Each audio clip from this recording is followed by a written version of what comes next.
जी अस्सलाम वालेकुम। आप देख रहे हैं PSTV में हूँ फैसल मुश्ताक गुजर। आज हम एक फ़ैसला करने जा रहे हैं और हक़ाइक़ की बुनियाद पर, और इस फ़ैसले पर आपकी राय भी चाहिए। आप क्या फ़ैसला देते हैं? मैं आप लोगों के सामने दोनों फ़रीक़ैन यानी हक़ ख़तीब और इकरार और हसन के जो जो उन्होंने काम किए हैं, जो जो उनके हक़ाइक़ हैं, वो आप लोगों के सामने रखूँगा और आप लोगों ने फ़ैसला करना है कि कौन झूठा है, कौन सच्चा है, किसको कितने मार्क्स दिए जाते हैं।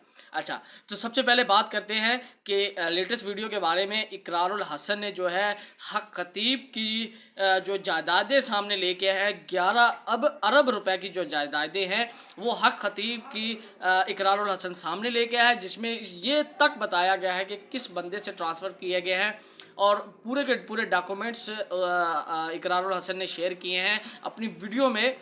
तो मुकम्मल तफ़सील उसने एक-एक चीज़ की दी है, और ये जो जायदादें ली जा रही हैं, ये पिछले 3 और 4 साल के अरसे के अंदर जो है 11 अरब रुपए की जायदादें आई हैं। तो ये सबसे बड़ा सवाल है कि इतना मड्डी कहाँ से आती है, इतनी इनकम किस में है? तो हमें भी बताइए, हम भी ये काम स्टार्ट कर लेते हैं। नहीं, ये काम नहीं जो हक़ ख़तीब साहब कर रहे, इसके अलावा कोई बिज़नेस है तो हमें बताइए, हम भी स्टार्ट करते हैं, हमें भी पैसा चाहिए। तो बाकी आप खुद माशाल्लाह समझदार हैं। आप देख सकते हैं कि इकरारुल हसन ने तकरीबन 20 मिनट से ज़्यादा की वीडियो बनाई है, जिसमें मुकम्मल तफ़सील बताई है। अच्छा, तो अब चलते हैं कि अगली तरफ हम फिर अपने शुरू से चलते हैं कि जिसमें इकरारुल हसन जो है ये दावा करता है कि हक़ ख़तीब जो है वो शोबदाबाजी करते हैं, झूठ बोलते हैं। ऐसा उनके पास कोई इल्म नहीं, कोई अमल नहीं कि वो कील मुँह से कील, सुइयाँ वग़ैरह और आँखों से मोती और चेनी निकाल सके। ये काम तो मैं भी कर सकता हूँ। इकरारुल हसन ने क्या किया कि एक जो है बंदा हायर किया जो इस ट्रिक्स को कर सकता था। उसने जो है मुँह से सुइयाँ निकाली, कील निकाले, फिर चौक पे, लाहौर के चौकों पे इकरारुल हसन ने रोडों पे ये कारनामे, ये ट्रिक्स करके दिखाए। अब इसके बरक्स जो है हक़ ख़तीब ने कहना शुरू कर दिया कि ये जो है इस तरह हमारी जो है करामात को गलत किए जा रहा है। बहुत सारी वीडियोस हक़ ख़तीब की भी हैं, जिसमें इकरारुल हसन को सॉरी जिसमें बहुत सारी वीडियो हक़ ख़तीब की भी है, जिसमें वो अपने आप को वली भी कहता है, और एक ऐसी वीडियो भी है जिसमें उसने अपने जूते को, यानी अपने जूते को यूँ समझे कि कलाम इलाही कुरान पाक से भी अफजल किया है, कि जो वज़ाइफ बताए जाते हैं वो उससे कुछ नहीं है, उससे बेहतर तो वली का जूता है, यानी हक़ ख़तीब का जूता है, हमारे पीर का जूता है। ये अल्फाज थे। अब ये 2 कंपैरिज़न हो गए। पहली बात तो इकरारुल हसन ने दावा किया कि ये सारी चीज़ें झूठी है, मैं कर सकता हूँ, तो उसने करके दिखाया। इसके बरक्स जो है हक़ ख़तीब ने कहा कि इकरार हसन झूठ है, शोबदाबाजी करता है। ये वो इस तरह के मामला चलते रहे। अब मसला आ गया कि इकरारुल हसन ने कहा कि मुझे बुलाया, मैं जाऊंगा, इसके आस्थाने पे जाऊंगा और मैं जाके ये ट्रिक्स हक़ ख़तीब के सामने करूंगा। अच्छा, मामला यह है कि अब कौन इन दोनों को मिलाए? तो एक मर्द मुजाहिद दरमियान में था जिसे अवैस रब्बानी कहा जाता है। ये पहले भी एक मौसूफ़ को बेनकाब कर चुका है जिसे महबूब का नाम दिया गया है। वो महबूब जो है वो वैसे ही डरपोक था। वो महबूब सिर्फ बंद कमरे में रहने वाला था। लेकिन इन दोनों फरीक़ैन के दरमियान ट्विस्ट है कि दोनों एक दूसरे के सामने आए। खैर, मामला तय हो गया। अवैस रब्बानी ने जो है 14 फरवरी रख दी। 14 फरवरी रखने के बाद इकरारुल हसन ने कहा कि मुझे मंजूर है, आप कोई भी डेट रखें, मैं जाने को तैयार हूँ। अब ये बहादुरी को सलाम है इकरारुल हसन की कि वो चल के जा रहे हैं हक़ ख़तीब के आस्थाने पर। अच्छा, तो जब हक़ ख़तीब के आस्थाने पर डेट आ गई, उसके बाद जो है इकरारुल हसन गया हक़ ख़तीब के दस्ताने पर, तो हक़ ख़तीब ने भी कलर सईदा में ख़त्म नबूवत कॉन्फ्रेंस का इनक़राद कर लिया, रख ली, ख़त्म नबूवत कॉन्फ्रेंस रख ली। इसका मकसद ये हो गया, अकॉर्डिंग टू अवैस रब्बानी, में उनके लफ्ज़ कॉपी कर रहा हूँ, कि जो है उन्होंने अपने होने का सबूत दिया कि मैं हाज़िर हूँ, मैं भागा नहीं। दूसरी तरफ वही बात कि वो मसूफ़ जो है उन्होंने तो ये भी नहीं कहा था कि मैं हूँ या नहीं, मैं नहीं भाग गया था। अच्छा, तो उसकी बात छोड़े, वो अलग बात है। हम बात कर रहे हैं इन 2 फ़रीक़ैन की। अच्छा, तो बाद में थोड़ा-थोड़ा सिर्फ़ हवाला और टच लाज़मी दूँगा इंशाल्लाह।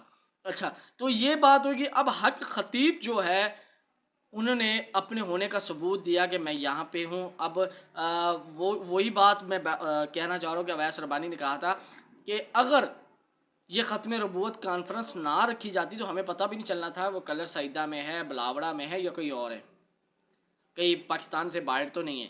खैर हम जो है वहाँ पहुँचे, वहाँ ख़तीब मसरूफ़ थे कॉन्फ्रेंस में। ज़ाहिर सी बात है मेहमान आए होते हैं, बहुत सारी चीज़ें होती हैं, तो वो मसरूफ़ थे, वो नहीं आए। उनके जो लोग थे उनसे बहस मुबाहिसा चलता रहा, लेकिन इकरारुल हसन ने एक ही बात कही कि हक़ ख़तीब से मैंने बात करनी है और मुझ बुलाया जाए। तो बात ये हुई कि हक़ ख़तीब ने भी अपनी दलेरी शो की और इकरारुल हसन को ऊपर वाले कमरे में बुला लिया। अब इकरार ये भी कह सकता था कि नहीं मैं नीचे हूँ, उसे नीचे बुलाओ, नहीं। इकरार ने अपनी फिर एक बार फिर बहादुरी का मुज़ाहरा किया और ऊपर वाले कमरे में हक़ ख़तीब के पास पहुँच गया। जब ऊपर वाले कमरे में हक़ ख़तीब के पास पहुँचा तो अब जो है इन दोनों के दरमियान मुकालमा शुरू हो गया, जो कि हमारे महबूब जो है मौसूफ़ जो थे उनके दरमियान मुकालमा तो दूर की बात, वो जितने दावे करते थे सिर्फ दावे ही थे, बातों के और वीडियोस तक दावे थे। यहाँ पे अब बात आती है कि दोनों के दावे की। एक दावा करता है कि मैं ये कर सकता हूँ, ये मेरी करामत है, एक दावा करता है ये झूठा है, शोबदाबाजी है। अच्छा, अब सवालात और मुकालमे का सीन शुरू हो गया। तो ज़ाहिर सी बात है इकरारुल हसन ने कुछ सवालात किए। अब यहाँ पे हम मज़ीद मुआज़ना करेंगे कि इकरारुल हसन ने कुछ सवालात किए जिस पर हक़ ख़तीब जवाब दे नहीं पाया। इकरारुल हसन ने कहा कि आप ख़त्म नबूवत की बात करते हैं तो कोई एक आयत सुना दे जो ख़त्म नबूवत के बारे में हो, ख़त्म नबूवत के मुतालिक कुरान पाक की कोई एक आयत सुना दे। तो वो मौसूफ़ जो है हक़ ख़तीब कुरान पाक की एक आयत नहीं सुना सके और फिर कहा गया कि कोई जो आप क्या पढ़ते हैं, जो दम करते हैं, ये दरूद करते हैं। तो हक़ ख़तीब ने कहा कि मैं बिस्मिल्लाहिर्रहमानिर्रहीम पढ़ता हूँ, वो भी गलत पढ़ी बिस्मिल्लाह। तो ये चीज़ जो है इन चीज़ का मुआवजा करें तो इसमें इकरारुल हसन को नंबर दिए जाते हैं। अब उसके बाद जो है जो भी हुआ उनसे कैमरे ले लिए गए और बाद में जो वीडियोस आई ज़ाहिर से आप देख सकते हैं कि किस तरह लोग छलांगे मार मार के इकरारुल हसन को मारने आ रहे थे। लोगों को इश्तियाल दिलाया गया और ख़त्म नबूवत के नाम पे नारे लगा के एक जो है इश्तियाल बर्पा किया गया। ये भी आप लोग वीडियोस में देख सकते हैं कि अगर खुदा न खास्ता जिस तरह लोग जो है गुस्से में आ रहे थे कि ये ख़त्म नबूवत का मामला बहुत एहसास है। एक छोटी सी जो बात की जाए तो उसमें मुसलमान का जज्बाती होना जो है एक नॉर्मल है। कोई भी मुसलमान ख़त्म नबूवत के नाम पे जज्बाती हो सकता है, मोहम्मद सल्लल्लाहु अलैहि वसल्लम की नमूस पे जज्बाती हो सकता है। अच्छा, तो उनको जज्बाती करना और कहना कि ये ख़त्म नबूवत की बात कर रहे हैं, इनको जो है जज्बाती करना, ये भी एक ऐसे देख लो कि एक फसाद डालने वाली बात है कि वहाँ पे लोग इश्तियाल में आ जाते और हाथापाई स्टार्ट होती तो बहुत बड़ी लड़ाई बन सकती थी। लेकिन इकरारुल हसन ने हिम्मत से काम लिया और वहाँ से निकलने में कामयाब हो गए। जब निकलने में कामयाब हुए तो इसमें इस दौरान जो है मोहब्बतें भी बांटी गई, चाहे ज़ाहिरी थी, दिली नहीं थी लेकिन ज़ाहिरी थी। इस्तकबाल भी किया गया, गले भी मिले गए और बोसा एक दूसरे का भी लिया गया। जैसे जो है पीर हक़ ख़तीब बोसा ले रहे हैं इकरारुल हसन का, ये सब चीज़ें चलती रहीं। लेकिन इन सब के बावजूद बाद में वीडियोज़ का सिलसिला ये रहा। तो अब इकरारुल हसन जो है वो हक़ ख़तीब की जो प्रूफ़ है, जायदादों के प्रूफ़, और उसके बाद एक और चैलेंज या मासूमाना चैलेंज मैं कहूँगा कि आप मुँह धोकर दिखाएं कि मेकअप करके आते हैं। तो वो चैलेंज भी कर, मतलब ये कि इकरारुल हसन जो भी चैलेंज दे रहे हैं, जो भी सबूत दे रहे हैं, जो भी चीज़ें दे रहे हैं, तो हक़ ख़तीब की तरफ से कोई रिस्पॉन्स नहीं इनका। मतलब उन्होंने चैलेंज दिया कि मुँह धो के जाओ, कोई चैलेंज नहीं एक्सेप्टेड नहीं हुआ, नहीं कर पाए। उन्होंने जायदादें दी तो अभी तक कोई रिस्पॉन्स नहीं आया कि मैंने जायदादें कहाँ पे की। वहाँ पे एक ही बात आई थी कि मैंने एक बंदे ने कहा था कि मैं जो है इन्हें गिफ्ट किया, तो 11 अरब रुपए की जायदादें, वो भी वक्फे वक्फे से गिफ्टिंग होती है, सियाने लोग हैं। अच्छा, उसके बाद जो है बहुत सारे मामलात ऐसे हैं जो हक़ाइक़ पर मबनी है कि आप देख सकते हैं कि इकरारुल हसन आए दिन कोई ना कोई नई वीडियो में नया स्कैंडल खोल रहे होते हैं और पीर हक़ ख़तीब जो है वो अभी तक खामोश हैं कि उन स्कैंडल्स का कोई ऐसा रिस्पॉन्स, तसल्ली बख्श रिस्पॉन्स नहीं है कि आवाम को पता चल जाए कि ये जो इकरारुल हसन स्कैंडल खोल रहा है या चैलेंज दे रहा है तो मतलब कि एक मुकाबला होता है, वो मुकाबला नहीं है। तो इस बुनियाद पर मैं ये कह सकता हूँ कि पीर हक खतीब झूठे हैं, शोबदाबाजी है इनकी, और कोई करामत नहीं है, कोई वली नहीं है। और जो जो जायदादें हैं, जो 11 अरब रुपए की जायदादें बनाई गई हैं, ये सरासर गरीब आवाम को डर का धंधा करके, उन्हें डरा कर कि तुम पे जादू हो गया, तुम पे जिन्नात हो गए, और अपनी ट्रिक्स दिखाकर इन जायदादों को उन गरीब लोगों से हटाया गया है।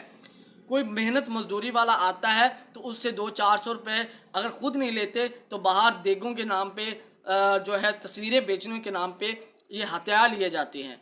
तो ये चीज़ें जो है ये एक, मैं इसको एक ही चीज़ कहूँगा, डर का धंधा।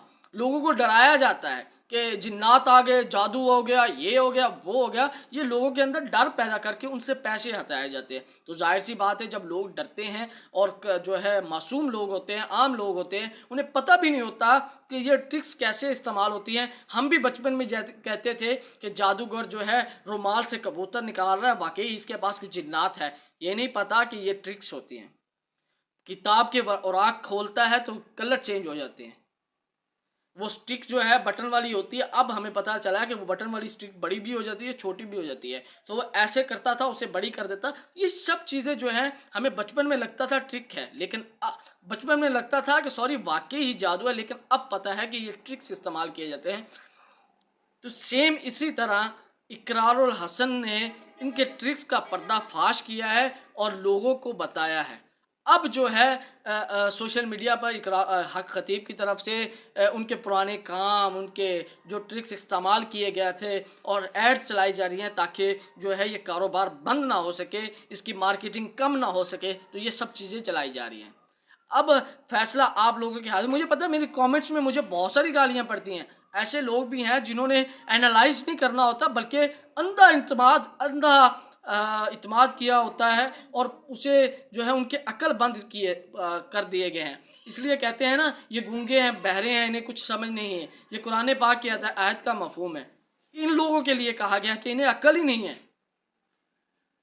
इन्हें अक्ल ही नहीं है। मैं इन लोगों के बारे में कह रहा हूँ जो वो समझ ही नहीं सकते कि हो क्या रहा है, हकायक की तरफ आते ही नहीं है, सिर्फ जो है अंधा इत्मीनान किया हुआ है। मजीद ऐसी वीडियोस के लिए मेरा यूट्यूब चैनल PS TV को सब्सक्राइब करना मत भूलिएगा। अब दीजिएगा इजाज़त। अल्लाह हाफिज़।